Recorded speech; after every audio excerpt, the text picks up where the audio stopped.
कोलार बुद्रुक तालुका राहता जिल्हा अहमदनगर येथील बेलापूर रोड लगतची व पूर्वी माजी केंद्रीय मंत्री स्वर्गीय अण्णासाहेब शिंदे यांचे मालकीच्या असलेल्या जमिनीच्या हस्तांतरणासंबंधी जाणीवपूर्वक प्रसारित केलेला बदनामीकारक अपप्रचार व दिशाहीन करणाऱ्या खोट्या तक्रारी संदर्भात आम्ही जनतेच्या माहितीस्तव या व पुढील काही व्हिडिओंद्वारे खुलासा सादर करीत आहोत। तक्रारदार श्री नानासाहेब शंकर लोखंडे यांनी उपस्थित केलेल्या तक्रारींमध्ये त्यांचे 2 प्रमुख मुद्दे आहेत। तक्रार क्रमांक 1, सदरच्या जमिनी या आज मितीला इनाम वर्ग 6ब म्हणजेच महार वतन आहेत। तक्रार क्रमांक 2, सदरच्या जमिनी बेकायदेशीरपणे आधी लोखंडे यांच्याकडून शिंदे यांना व पुढे शिंदे यांच्याकडून कुंकुलोळ यांना हस्तांतरित झाल्या आहेत। तक्रार क्रमांक 1चा खुलासा आम्ही या भागात प्रदर्शित करीत आहोत, तर तक्रार क्रमांक 2चा खुलासा शृंखलेच्या पुढील भागांमध्ये दिलेला आहे। नानासाहेब लोखंडे म्हणतात, मौजे कोलार बुद्रुक येथील गट नंबर 482, 483, 484, 485, 86, 87, 495, 496, 507, 508, 515 या जमिनी गाव नोकर इनाम वर्ग 6ब महार वतनाच्या आहेत।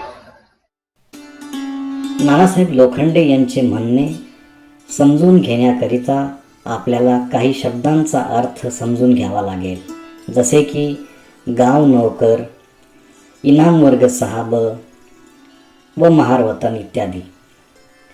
आपला देश स्वतंत्र होण्यापूर्वी गावगाड्याचे कामकाज सुरळीत चालावे म्हणून इंग्रज सरकारने गावाच्या कामांचे विभाजन केले होते।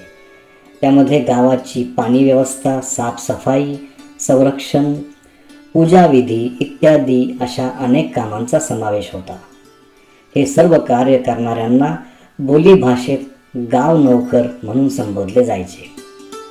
गाव नोकरांना उदरनिर्वाहाचे शाश्वत साधन असावे म्हणून इंग्रज सरकारने त्यांना काही जमिनी मालकी हक्काने नव्हे तर तात्पुरत्या स्वरूपात उपभोग घेण्यासाठी आवंटित केल्या होत्या। ज्यांना जमिनी आवंटित झाल्या त्यांना वतनधारक म्हणतात, तर आवंटित जमिनीपैकी महार समाजाकडे असलेल्या जमिनींना इनाम वर्ग 6ब किंवा महार वतन म्हणून संबोधले जाते। स्वातंत्र्यानंतर गाव नोकर हा प्रकारच संपुष्टात आला। 1958 साली तत्कालीन मुंबई सरकारने मुंबई कनिष्ठ गाव कामगार वतने नष्ट करणे अधिनियम 1958 हा कायदा पारित केला। याच कायद्याला इंग्रजीमध्ये ॲबॉलिशन ॲक्ट 1958 असेही म्हणले जाते। सदरच्या कायद्यातील तरतुदीनुसार महार वतन व इतर सर्व वतने व वतन पद्धती नष्ट करण्यात आली किंवा खालसा करण्यात आली व सर्व जमिनी सरकार जमा करण्यात आल्या। तदनुसार सर्व वतन जमिनींच्या उतार्यांवर मालकी सदरी सरकार असे नाव लागले, तर सर्व वतनधारकांची नोंद रेषेच्या खाली करण्यात आली। या क्षणापासून इतर वतनांसोबतच इनाम वर्ग 6ब किंवा महार वतन हा प्रकार देखील कायमचा संपुष्टात आला।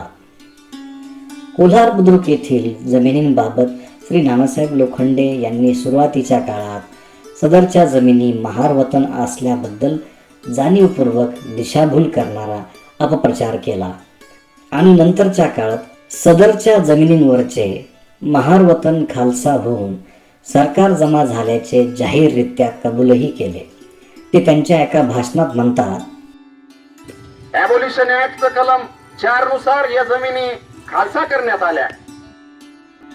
ॲबॉलिशन ॲक्ट 1958च्या कलम 4 नुसार महार वतन जमिनी खालसा करण्यात आल्या असे श्री लोखंडे त्यांच्या भाषणामध्ये मान्य करीत असतील, तर सदरच्या जमिनी महार वतन असल्याचा त्यांनी आधी केलेला दावा ते स्वतःच खोडून काढीत आहेत। म्हणजेच महार वतनासंबंधी श्री नानासाहेब लोखंडे यांनी केलेला दावा खोटा व जनतेची दिशाभूल करणारा आहे।